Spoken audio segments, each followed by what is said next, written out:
कि मैयत के कफन सुन्नत में कितने कपड़े होते हैं? पहले कपड़े का नाम, दूसरे कपड़े का नाम, तीसरे कपड़े का नाम कमीज़। माशाअल्लाह। अब देखिए इसको बिछा कर देखते हैं। ये कपड़ा ये लाया हुआ जो है ये अच्छी क्वालिटी का है, लग रहा है आपको अच्छी क्वालिटी का? एक कलर भी इसका चमक रहा है और ये माशाअल्लाह इससे भी और अच्छा ले सकते हैं। बल्कि खोलें इसको, तीनों कपड़े अलग अलग करें। अच्छा, सबसे पहला काम ये है कि कफन तैयार कर दिया आपने, ये तैयार करके लाया हमने। यहाँ तैयार करते तो वक्त ज़्यादा लगता था, 3 कपड़े काट के लाए हुए। आप ये समझ लीजिए बड़े साइज़ का कपड़ा लेना है, 8 मीटर लेना है और इसमें 3 कपड़े निकालने हैं। तो ये कपड़े तैयार कर दिए, 3 कपड़े निकाल के तैयार किए। सबसे पहला काम इसको धोनी देना। जिस तरह से पहले हमने तख्ते को धोनी दी थी उसी तरह से ये कफन रख कर इसको धोनी देना। अगरबत्ती या लोबान जलाए और ये 1 2 3, 1 बार, 3 बार, 5 बार, 7 बार, 9 बार ताक अदद में इसको धोनी देंगे। पहला काम ये हो गया। अगरबत्ती लगा दीजिए कहीं। अब जो है कफन बिछाएंगे। दूसरे नंबर पे क्या करेंगे? कपड़ा कम छोटा साइज हो तो वो मीटर बता दीजिए, कम साइज का हो अगर। अच्छा जी, मैं अर्ज कर देता हूँ। ये पहला काम हमने धोनी दे दिए कफन को, ठीक है। दूसरा काम ये देखिए, बीच वाली रस्सी पहले रख देंगे। जहाँ हमने पेट पर बांधना है ना, तो ये पहले रख देंगे। इसकी वजह ये है, अगर ये पहले नहीं रखेंगे तो बाद में फिर मैयत को उठाना पड़ता है। इधर से कोई उठाता है, उधर से कोई उठाता है, तो इसमें मैयत को अजियत का अंदेशा है, तकलीफ़ का अंदेशा है। तो पहले ही रख देंगे तो सबके लिए आसानी हो जाएगी। ये रस्सी रख दी हमने। रस्सी रखने के बाद में अब ये कपड़ा बिछाना है। इसको ओपन करें। अच्छा, ये तो बड़ी साइज़ का कपड़ा है।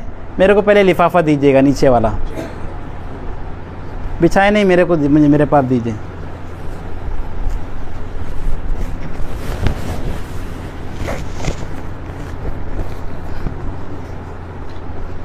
देखिए ये ठीक ठाक बड़ी साइज़ का है ना। इसमें अगर मुझे लपटना है आपने तो आसानी से लपेटा जा सकता मैं, ये ऊपर आ जाएगा। लपेटने से मुराद ये है कपड़ा इतना हो कि ऊपर की तरफ आ जाए। जैसे नमाज में हम हाथ बांधते हैं, पहले सीधा फिर उसके बाद उल्टा, तो उल्टा ऊपर आता है ना सीधे के, तो यूँ कवर कर लेता है पूरा ये। इसी तरह से कफन भी ये ऊपर पहले उल्टा बिछाएंगे और सीधा उसके ऊपर आ जाएगा। तो ये 60 का तकरीबन पनाह है। इसको इस तरह से यूँ लपेट लिया, दोनों कपड़े, लिफाफा भी और इज़ार भी। अब ये बिलफर्ज बड़ी साइज़ का नहीं मिलता, कोई छोटा लेकर आ जाते, तो क्या करेंगे? छोटे से मुराद आपने इतना ले आया, 35 की साइज़ का लाया, तो अब ये तो पूरा नहीं होने वाला। इसको फिर अभी यहाँ से जोड़ लगाना पड़ेगा आपको, पूरा ऊपर से लेके नीचे तक की सीकर फिर मैयत के साइज़ के बराबर काटना पड़ेगा। तो इस तरह से भी किया जा सकता है, कोई हरज की बात नहीं है। अभी कोई, हाँ, जैसे ये सिया हुआ है, देखें ये सिल के लाया है, छोटा सा तो सिला, तो इस तरह से भी सी सकते हैं। ये भी सिया हुआ है जी। अच्छा, ये छोटी साइज़ का ही था, इसको जोड़कर बड़ा किया हुआ है, बिल्कुल सी सकते हैं। मीटर कपड़ा जी। इसमें 8 मीटर ये हमने लिया था ना, तो अगर कम साइज़ है तो आप 15 मीटर ले लीजिए, 15 से 16 मीटर में हो जाएगा, ठीक है। और इसमें भी जो कपड़ा बच गया उसको फेंकना नहीं है, फिर वो जिसकी मिल्कियत है उसको वापस कर देना है, ठीक है। आई बात समझ में आपके? कोई सवाल है इसमें? नहीं, आगे बढ़ते हैं। अच्छा, इसमें अगर कोई चाहता है कि मैं इहराम का कपड़ा जोड़ दूँ, तबर्रुक के तौर पर इहराम रखा हुआ है, तो इहराम का कपड़ा जोड़ के भी बनाया जा सकता है। इहराम के कपड़े से ये कमीज़ भी बनाया जा सकता है, या अलग से थोड़ा सा कपड़ा भी रखा जा सकता है। लेकिन खाली जो दूसरे कपड़े अंदर डाल देते हैं ना, यूँ बचा वो भी कपड़ा कब्र में डाल देते हैं, तो ये इसराफ़ होता है, इसकी इजाज़त नहीं होगी। सबसे पहले बड़ी चादर यानी लिफाफा बिछाएँगे, ठीक है। आइए बिछाते हैं इसको।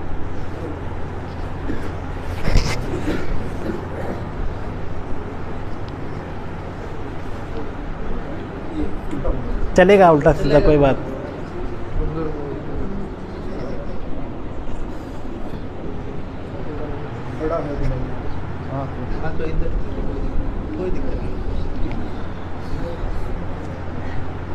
ठीक है, पहली चादर जो बिछाए उसका नाम क्या है? सब मिलकर बोलें, लिफाफा। अब दूसरी चादर हम बिछाएंगे, इसका नाम है इज़ार। यानी ये वो चादर थी जो मैयत के कद से ज़्यादा थी, जो दोनों तरफ हम आखिर में बांधेंगे। अब ये मैयत के कद के बराबर जो चादर है वो बिछाएंगे। नीचे फोल्ड करे सलीम भाई, ऊपर नहीं, नीचे फोल्ड करो उसको। ये भी मतलब बड़ी साइज़ की कट्टी है तो इसको पहले फोल्ड कर देते हम। ये बिल्कुल खटिया के बराबर आनी चाहिए, ऐसा करें। और नीचे लें, नीचे सरकाइए, नीचे, ठीक है।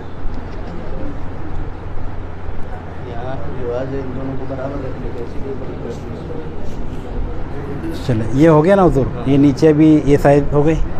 ये 2 कपड़े हो गए। पहला नीचे कौन सा बिछाया हमने? लिफाफा। दूसरा आप कौन सा कपड़ा बिछाएंगे? कमीज़। तो देखिए कमीज़ बनाने का तरीका अलग है, वो ये बना हुआ है।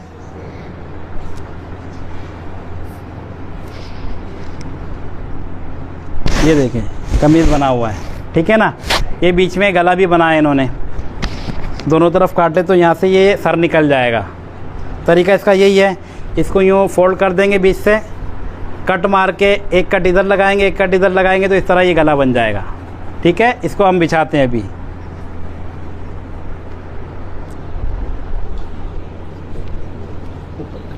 ऊपर लीजिए और ऊपर लीजिए, नहीं थोड़ा सा नीचे है, नीचे थोड़ा और नीचे लें, हाँ बस चलेगा कोई। ये इस तरह से रख के इसको अब ये ऊपर वाला जो हिस्सा है ना ये खोल देंगे, लपेट देंगे, क्योंकि ये भी ऊपर से आना है ना। मैयत जो है इसके अंदर आएगी, इसके ऊपर से फिर ये कपड़ा ऊपर की तरफ आएगा। छोटे थोड़ा और नीचे लो, थोड़ा और नीचे लो, बस बस बस। तो ये यहाँ तक समझ आया आपके। सबसे पहला काम क्या करेंगे? कफन को धोनी देंगे। क्या करेंगे? धोनी देंगे। उसके बाद रस्सी रखेंगे। क्या रखेंगे? फिर उसके बाद लिफाफा बिछाएंगे। क्या करेंगे? उसके बाद इदार बिछाएंगे। उसके बाद कमीज़ बिछाएंगे। अब जो है मैयत को आपने गुस्ल देकर बदन पोंछ के कपड़ा उड़ाकर रखा हुआ है, मैयत को उठाकर जो है ये इसके ऊपर लाकर रखेंगे। जी थोड़ा सा नीचे और नीचे, हाँ थोड़ा ऊपर आइए, हाँ। ये जब इनको गुस्ल दिया था, गुस्ल देने के बाद में कपड़ा हमने उड़ाया हुआ है, बदन पर कोई कपड़ा नहीं है, इनके पहना हुआ कोई कपड़ा नहीं है, ये हमने गुस्ल देने के बाद में उड़ा के रखा था ना, ऐसा ही है। इनका सीना खुला है, यानी ये कमीज़ फैलाने से पहले सीने पर जो है ना, सीने पे शहादत की उंगली से लिखना है ला इलाहा इल्लल्लाहु मुहम्मदुर रसूलुल्लाह, कलीमा शरीफ लिखना है, और दिल पर लिखना है या रसूल अल्लाह ना, शहादत की उंगली से लिखेंगे ला इलाहा इल्लल्लाहु मुहम्मदुर रसूलुल्लाह। तो इसमें किसी रोशनाई से, पेन वगैरह से नहीं लिखा जाएगा, ये उंगली से लिखा जाएगा। सीने पर कलमा शरीफ लिखेंगे और दिल उल्टी तरफ होता है, यहाँ पर दिल है तो यहाँ लिखेंगे या रसूल अल्लाह सल्लल्लाहु अलैहि व आलिहि वसल्लम। फिर उसके बाद ये कमीज़ उड़ा देंगे।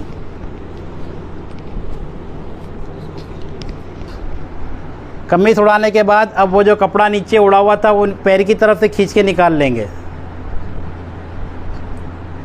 पैर की तरफ से खींचेंगे, यहाँ से नहीं खींचेंगे। यहाँ से खींचेंगे तो ये कपड़ा हिलेगा, चित्र वगैरह दिखने का अंदेशा होगा। पैर की तरफ से खींच के निकाल लेंगे, ठीक है।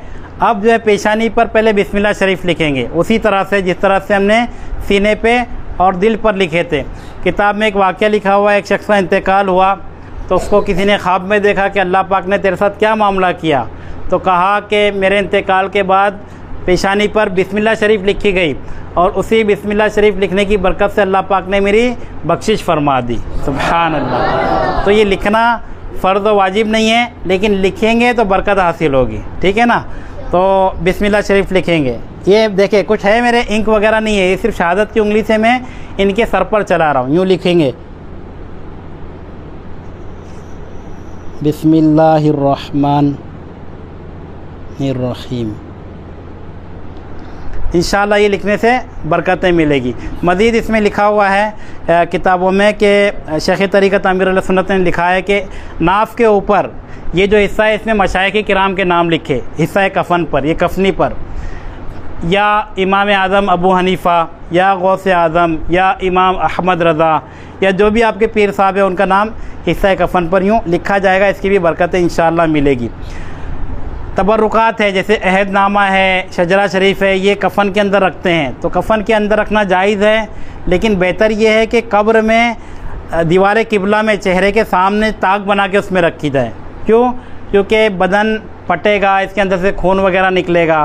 तो अरबी इबारत है, बेअदबी वगैरह का अंदेशा है, लिहाजा दीवार कब्र में चेहरे के सामने ताक बना के वहाँ तबरुकात रखना ये अफजल है।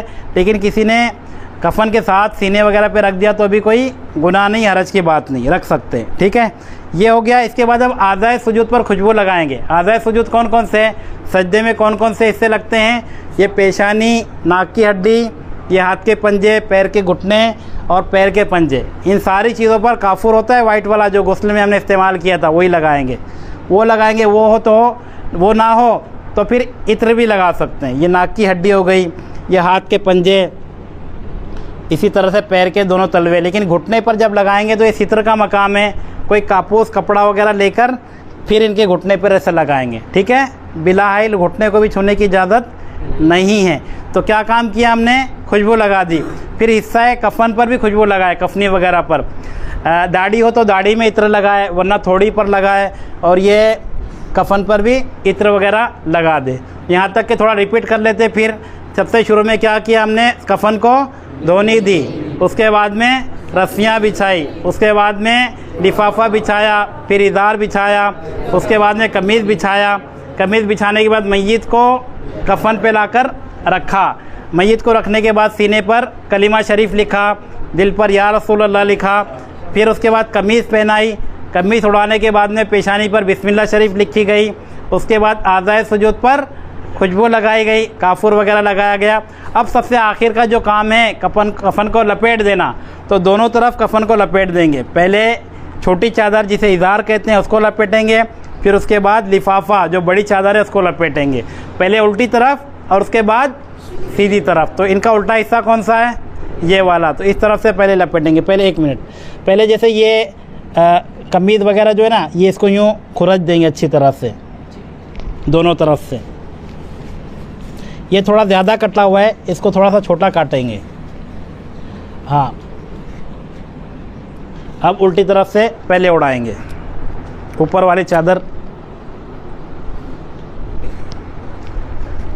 ये थोड़ा खींच के लेंगे इसको ऐसा, ताकि अच्छी तरह टाइट हो जाए। बाद लोग जो है वो तदफीन के बाद फिर चेहरा भी दिखाते हैं ना यूँ, तो इसको यूँ खुला रखेंगे। अब ये वाली चादर ऊपर वाली